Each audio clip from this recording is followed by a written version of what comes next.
शिक्षण सेवा पदाची नियुक्ती व मान्यता तात्काळ करावी मागणीसाठी जिल्हा परिषद कार्यालयासमोर उपोषण सुरू। 2 जणांची प्रकृती अत्यंत चिंताजनक। शिक्षण सेवा पदाची नियुक्ती व मान्यता तत्काळ मागणीसाठी 2 दिवसापासून जिल्हा परिषद कार्यालयासमोर 3 महिला उपोषण करत आहे, परंतु अद्याप कोणतेही निर्णय अथवा दखल शासन दरबारी घेण्यात आले नाही। आंदोलन करणाऱ्यापैकी एका महिलेची प्रकृती चिंताजनक खालावली आहे, म्हणून त्यांना अहमदनगर सिव्हिल हॉस्पिटल येथे हलवण्यात आले आहे।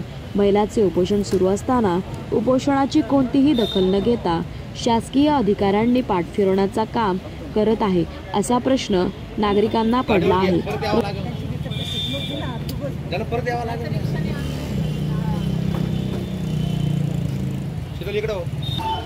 मी लता सॅम्युअल नाईक आणि मी स्मिता शरद नाईक यांची मी भाऊजाई आहे आणि आम्ही कालपासून 6 तारखेपासून सकाळी 11 वाजे या वेळेपासून आम्ही उपोषण करत आहोत आणि आत्तापर्यंत आम्हाला ह्या उपोषणाला योग्य असं समाधानकारक उत्तर मिळालेलं नाही। प्रशासकाने आणि जिल्हा परिषदेने ह्याच्यात कोणतीही दखल घेतलेली नाही।